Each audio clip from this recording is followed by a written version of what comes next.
तर संध्याकाळचं टायमिंग झालं आहे 5:15 5:30 झाले. अंधार असा पडलाय ना की जणू काय आता दिवस मावळलेला आहे, पण दिवस मावळलेला नाही. मोठा पाऊस झाला, अक्षरशः असं पत्र्यावरती ना बडवत होतं ना की आत काय बोलायला ते पण ऐकू येत नव्हतं, एवढा मोठा पाऊस झालेला आहे. पाणी पूर्ण खळखळून होय ना दादा, बांध भरली असते नाही नाही म्हणते दादा. मोठा पडला ना, अर्धा तास पडत होता की पाऊस. आणि रसिकाची मम्मी नुकतंच हल्ली पाऊस आला, तिथं कुठंतरी आडोशाला थांबली, पुन्हा घरी आली. मी आली, मी राहावा म्हणत होती तर राहिल्या नाहीत, जाणार म्हणल्या आणि पावसाच्या आहे ना राहिलेल्या आहेत. आता 5:30 वाजलेत, पण घरातली पण यायला पाहिजे की. कसं काय गेली कळलं? लाईट आली ती कुठं वायर मोडल्या का तोडल्या काय झाले हो. तर बघा पावसाने इथं गावाकडे असे पण खोळंबे होतात की वायरच तुटून पडलेले आहे. संदीपला मेसेज आलेला होता. लाईट येणार नाही होता आता, लाईट येणार नाही आता. काय बिन लाईटीचा अंधारात सगळं करायचं काय, अवघड आहे बाई. पण एक मात्र झालं, पाऊस येऊन गेल्यामुळे असं थंड वारं सुटले, छान वाटायला लागले. दारात बसावं म्हणजे सगळं किचकिच किचकिच, सगळ्या दार अंगण सगळ्या चिखलानं राड झालेला आहे. बसायचं कुठं काय करायचं कुठं. इथं रात्री ना आम्ही रात्री झोपलो, घाण लागला, अचानक पाऊस आला, डोळा लागायला पाऊस सुरू झाला. पुन्हा आम्ही हंतरून सगळं उचलायचा प्रयत्न केला, लगेच गेला. त्याच्यानंतर ठेम ठेम पडत होता, आम्ही त्यातच झोपलोय. ठेम ठेम ठेम पडायला लागला. हा, तू उठून डोळे उघडून बघितलं की माझ्याकडे सारखं गरजायचं, ती बघ ती वर फेकायचं. रसा माझ्यावर गेले, वैतागाला का नाही देते टाकून. जा जा ती मम्मा कुठे चालली बघ. नसतं बाई ते ना तासभर बसतंय. हा, ते उठत नाही अजून. तुझ्या ना मावशीला मारणार आहे मी आता. मावशीला मला मारते हा, मग थांब तुझ्या आजीला मारते. थांब आजीला भया काठी दे रे. याच्या आजी दोन्ही आज्यांचं पाय बांधून ठेवूया. दोन्ही आज्यांना सोडत नाही आता मी. आण तुझ्या गुंजाळच्या आजीला हे करू का? गुंजाळच्या आजीचं पाय बांधू का? का मामा कशाला मारतोय त्यांचा? कशाला? मग ह्या आजीला मारते. थांब, ह्या आजीने तर लय नाटकं लावल्या ती. मग ह्या आजीला मारते. दोन्ही पण आज्या पाहिजे त्या तुझ्या त्या. अरे दोन्ही पण लोकांच्या त्या. नाही कुठली तुमची? ही गुंजाळच्या, ही घाटकेवाडीच्या, दोघी पण काय कामाच्या नाही त्या. तुमच्या कुठल्या? ही रसिकाची आहे आणि ही पप्पाची आहे. तुझं काय आहे? थांब आता रस्सालाच ठोकते. थांब, रस्सालाच मारते. तुझ्या आज्यांना चिमटच काढ. थांब, तुझ्या आजीच्या हाताला चिमटाच काढते. चिमटाच काढते. थांब थांब थांब. मग हिला काढते. हिला लय लय लावले हिनं.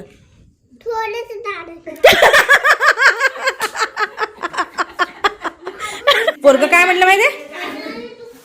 थोडस काढा चिमटा.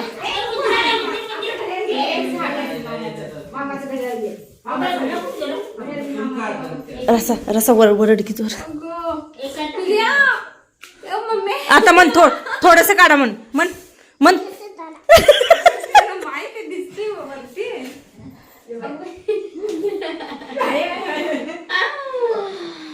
काढू का?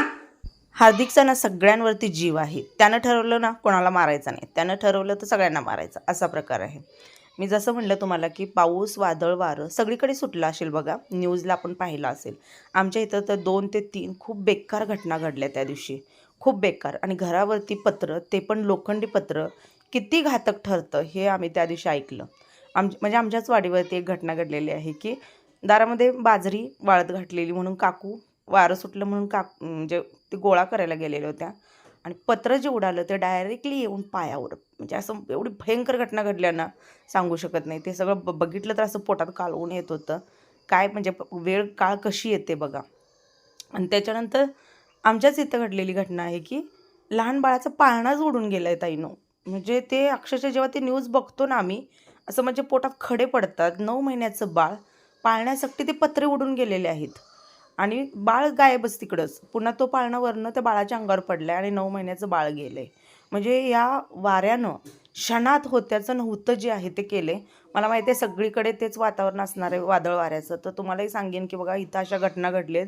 जपून राहा, काळजी घ्या. स्पेशली ज्यांची पत्र्याची घरं आहेत त्या ताईंना जरूर सांगेन की वरती कुंभी वगैरे घालून घ्या. जो पाळणा उडून गेला आहे ना त्यांच्या घरावरती कुंभी वगैरे नव्हते, त्यामुळे डायरेक्टली पत्रासोबत पाळणा गेलेला आहे. आजूबाजूला गुरांचे शेड वगैरे असतात, तर वादळ वारं सुटले की बाहेर जाऊ नका, ही जरूर खबरदारी घ्या. हार्दिक म्हणतोय का हां तेच तुम्ही गेल्यावर हां मी त्या शेणला येऊ देत नाही. मी म्हणतो कुणाला त्या माणसांना हां कोणत्या माणसांना म्हणताना आरुस ना माझं खेळणं नेलंय सगळं. आणि म्हणतो तुझ्या काय बाच एकट्याच घर आहे काय रे म्हणताना मग माझं खेळणं का नाही व्हावं म्हणून हां असं म्हणायला मग कसं करते बघ कसं करते बघ. म्हणजे सगळ्याच घर आहे बाबा तसं म्हणायचं नाही. आयुष्य दादा आपला आहे, आर्यन दादा आपला आहे आणि आरुस आपला आहे. त्या माणसांना तर येऊ देत.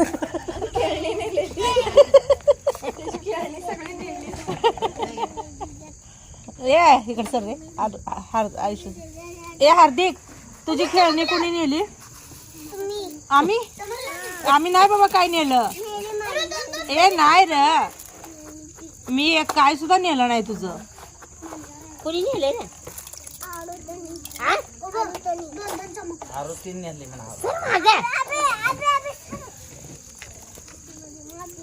ए सर रे आयुष्य सर बोल. ए हार्दिक, तुला काय काय शिकवलं स्कूल मध्ये सर जरा. ए हार्दिक, तुला काय काय शिकवलं? काय काय शिकवलं?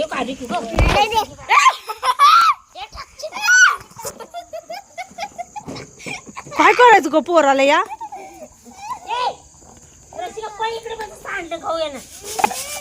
रसिका जरा ये ग, ये जरा ये. तुझं पोरग आहे ना सगळं सांडायला लागलंय बघ.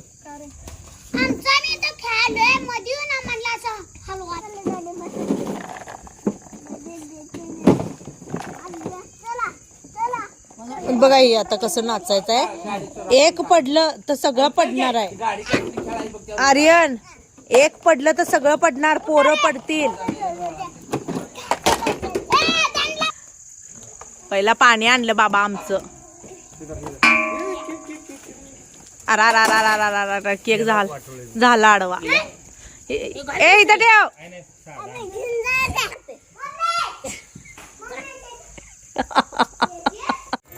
मी देते कट करून. थांब थांब थांब. हा झालं छान. संदीप बाहेर गेला की घरभरून मुलं आहेत म्हणून काय ना काहीतरी खायला घेऊन येतो. त्याच्यामध्ये तो ना केक घेऊन आलेला, पण पोरांना पेस्ट्री केक आवडतो कारण सवय झाली ना पेस्ट्री केकची. तर तो केक जो आहे तो अगदी थोडा थोडा खाऊन तसाच ठेवून दिला. म्हणजे सवयीचा परिणाम बघा. लागलेलं काय काय घेते ते आपलं आपण.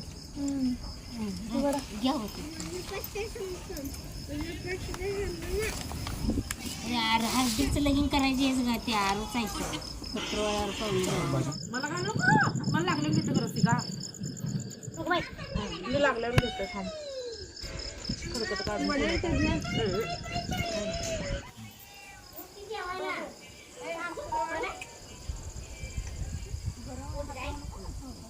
अरे रुसू दे ना. बाई बाई कसलं रुसायचं, किती कडक रुसले पोरग. सागर जरा तुझ्या पोराला जरा दम दे. आम्ही अंगणामध्ये ना झोपतो. म्हणजे मी तर इकडं आली म्हणलं की उन्हाळा असेल तर बाहेरच झोपते. हे जे सगळं पुढं बघितल्यानंतर त्या दिवसापासून ना मी बाहेर झोपणं बंद केलं खरं सांगायचं तर. कारण जेवण खाणं वगैरे आमचं सुरू असताना आर्यन आधी जेवला होता, त्यामुळे कट्ट्याच्या कडेला खुर्ची टाकून बसला होता. आमचं कोणाचंच लक्ष नव्हतं, आम्ही जेवण्याच्या बोलण्याच्या नादात होतो. पण त्याचं लक्ष गेलं कारण ते मांजर जे आहे ना त्याला पंजा मारत होतं, येऊ देत नव्हतं मांजर. मग ते का मांजर असं करते म्हणून त्यानं जरा वाकून बघितलं तर साप होता. आता जेव्हा कधी उन्हाळा असेल आणि पाऊस पडतो ना तेव्हा लक्षात ठेवायचे की साप निघतात. आता संदीप जेवत्या ताटावर होता, तो माळकरी आहे, तो तर मारणं लांबच. आणि सुदर्शन होता, त्याचं पण तेच. बाबा काठी घेऊन आले पण तोपर्यंत इथं छोटंसं बीळ केलं आहे बघा त्याने. कदाचित हे बीळ त्याचंच असू शकतं. हे आपल्या घरात त्यांनी बघितलं नसेल किंवा कधी दिसलं नसेल, कारण तो आरामात त्या बिळामध्ये शिरला. आता ते काढताही येत नव्हतं, काही करता येत नव्हतं. आणि सर्पमित्राला जरी बोलवलं तरी पण ते आतमध्ये आता कुठं गेलं काय गेलं देव जाणे. म्हणजे अशाही घटना घडतात. आणि मी ते बघितल्यानंतर ना एवढे घाबरले होते ना, रात्रभर मला झोप नव्हती ताईनो. काय ते आतमध्ये गेले ना, इकडे तिकडे कुठं पण गेलं असतं तर चालत होतं. त्याच्यानंतर पहाटेचं मग कसं तरी घरात झोपलो, पहाटेचं उठून बघतोय तर ते पक्काचे मुंगळे असतात बघा, गावाकडे सगळीकडे निघतात पक्काचे मुंगळे. म्हणजे कुठेही असू दे, तुमचं कसंही घर असू दे, शेतात जर तुम्ही राहत असाल ना तर ते निघतात. त्यांना अक्षरशः पूर्ण सारवण केलं म्हणतात ना, तसा प्रकार. पूर्णपणे पक्काचे मुंगळे. लाईट दिसली की सुरू झालं यांचं. त्या दिवसापासून ना डेली पकाचे मुंगळे जे आहेत ते निघतात. मी अंधारात जात नाही. आता शान गोळा करणार काय. हे बघा सकाळचं 5:10चं टायमिंग आहे. आम्ही उठलो की पोरं उठून येऊन बसली ती बघ.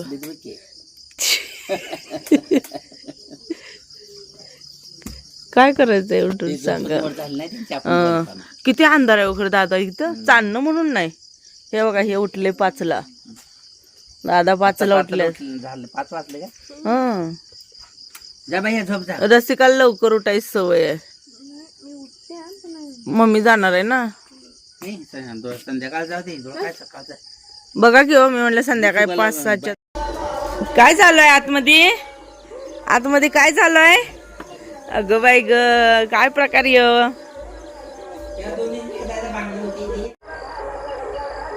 हॅलो.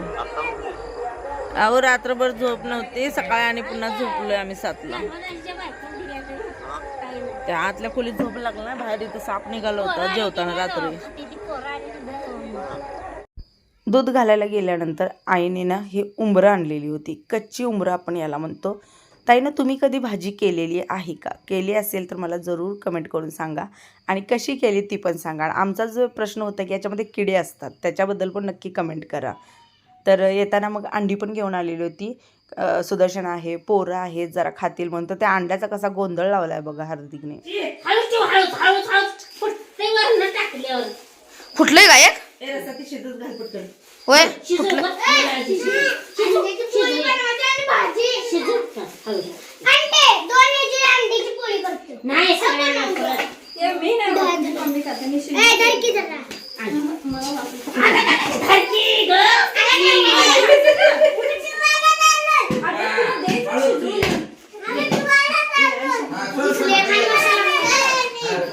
तोंडात होणार आहे बघा.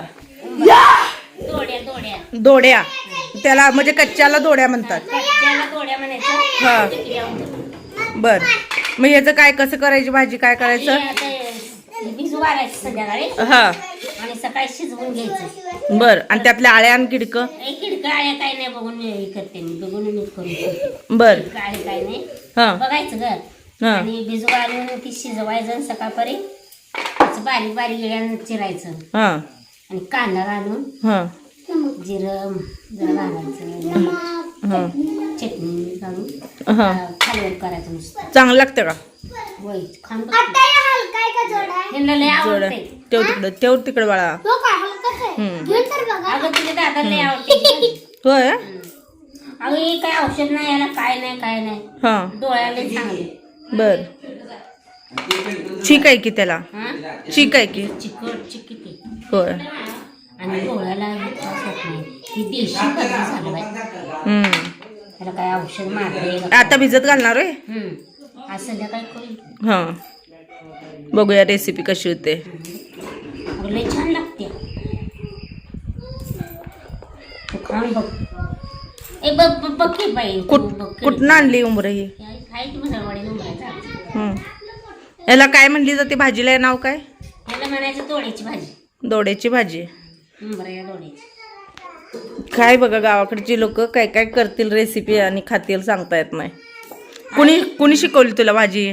ही आम्ही पहिले आमची आई केली म्हणून. हा आईने केलेली भाजी माझ्या लग्नाच्या आधी खाल्ल्या. जवळजवळ 30-35 वर्ष झालं. त्याच्यावर मागच्या 8 दिवसात एक केलेली. 35 वर्षात ना. का बर.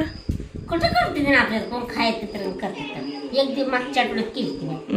असंच दिवशी करून तर बघावं खाते ती का नाही. तुझ्या दादाने आवडीने खाल्ले. अजून म्हणलं आता आज ह्यांना लय आवडते ही भाजी दादाला. मग याच काय केलं. ही दानबादाजीच्या तिथनं ते उंबराचं आणले ते भाजी जरा बनवली आम्हाला काही एवढी संपणार नाही म्हणत दोघा ना हा कसली लागते बघा दाजी म्हणत त्याने मला लय छान झाली ती भाजी म्हणून आम्हाला अजून बनवून द्या म्हणली हा म्हणताना आज फक्त आणले ते हा जास्त करून दे हा भाजी माझ्यासाठी त्यांनी परवा आंब दिलं आता पण आंब दिलं जास्त आंब दिलं पुरगी आली मुलं आली म्हणून हा देते त्यांनी काय पण असो ते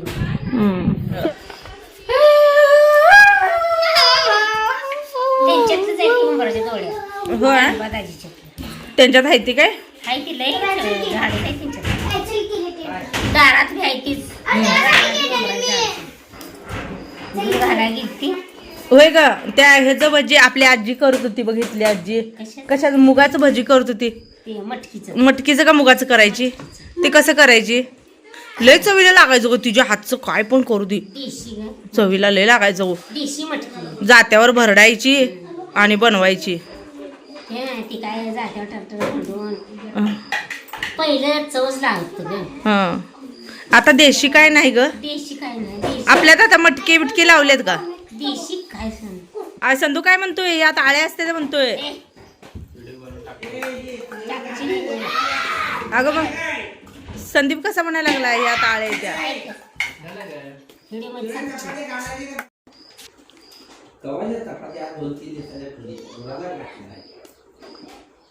मग हा चिन्ह भिजत घालता चिरून कर म्हणजे त्यात आळं किडकं बिडकं कळणार आपल्याला बघू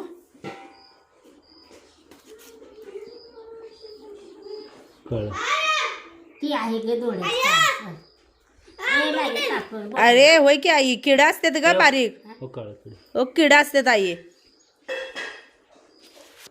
हो किडा येत आई ये शे असलं किडा येत म्हणून चवीनं खात्या का काय तू नको करू बाई आता तो किड दाखवायला लागलाय की काढून बघ ना ते काळं काळं किड किडा येतो दादा काय ते निघून जाते ती शिजवायचं म्हणते किड शिजवणार काय तू आता ऐक हे बघ हे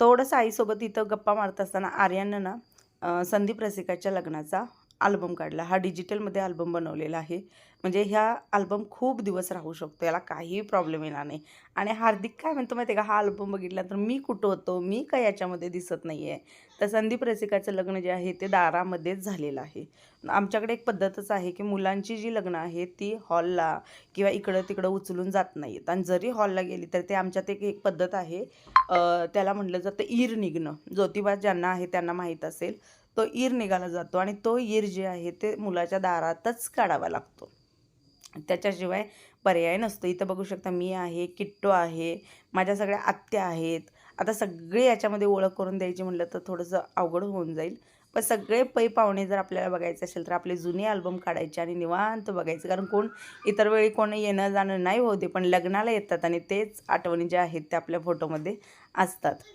संदीपचं लग्न खूप मोठं आणि खूप छान झालेलं होतं अगदी सगळ्यांनी मस्त असं एन्जॉय केलं म्हणजे म्हणतात ना की शांततेत जे लग्न होणं म्हणतात ना ते संदीपचं लग्न झालेलं माझं पण लग्न शांततेत झालेलं होतं पण बऱ्याचशा लग्नात जर बघायला गेलं तर आता सध्या ना छोटा मोठा कारणा म्हणून वाद होतात कुठं काय तर होतं पण या आमच्या लग्नात तसं अजिबात झालेलं नव्हतं आणि संदीपचं तर लग्न खूप भारी झालेलं होतं आणि स्पेशली सांगते त्याच दिवशी ना आमच्या लग्नाची म्हणजे ॲनिव्हर्सरी होती आता बघा 21 मेला आमच्या लग्नाचा वाढदिवस असतो तर संदीपचं लग्न जे आहे ते 23ला होतं पण 22ला हळदी ज्या दिवशी होत्या ना त्या दिवशी तुमच्या दादाचा बड्डे आणि आमच्या लग्नाचं असं म्हणून आम्ही दोन्ही एकत्र सेलिब्रेशन करतो ना तर त्या दिवशी आम्ही इथं केक पण कापलेला होता 5 किलोचा काहीतरी पोरांनी केक आणलेला होता म्हणजे ते पण सेलिब्रेशन होते त्यांची पण ॲनिव्हर्सरी म्हणजे लागोपाठ 21, 22, 23 अशा पद्धतीनं हे आमचे वाढदिवस म्हणा ॲनिव्हर्सरी म्हणा असतं आता आले जवळच आलेलं आहे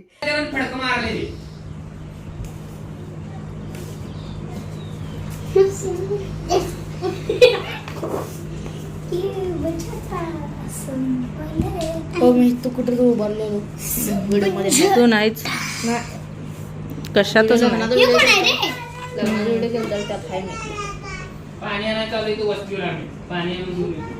कोणच नाही 3D काढली आहे ना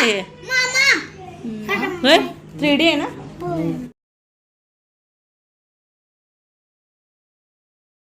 नाहीच त्यात. कुठं आहे? दाखव कुठं आहेस तू. तू नाहीच त्यात. तुला घेतलंच नाही फोटो मध्ये. हा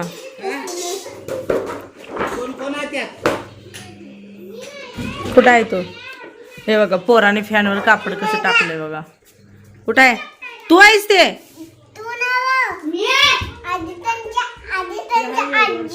आज्या. आणि तू कुठं आहेस?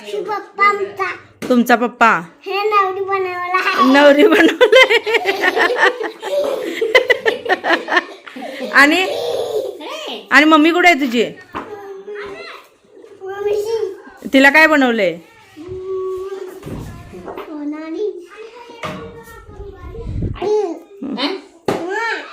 नवरी बनवले कुणी? मम्मीला पप्पाला कुणी बनवलं? यानंतर नाश्ता वगैरे केला. घरात ना घर भरून आंबे आहेत. म्हणजे संदीप आणि सागरनं लहानपणी मामाच्या गावचा जो आंबा आहे तो आम्हाला यायचा, म्हणजे सुट्टीला इकडं पोरांसाठी. तर त्याचं खाऊन कुई एका कोपऱ्यात पुरलेली होती. त्याचं झाड आले आणि आज त्यांच्या मुलांना त्याची फळं मिळत आहेत. असं चला, मी या व्हिडिओचा इथंच एंड करते. व्हिडिओ आवडला असेल तर लाईक करा. श्री स्वामी समर्थ.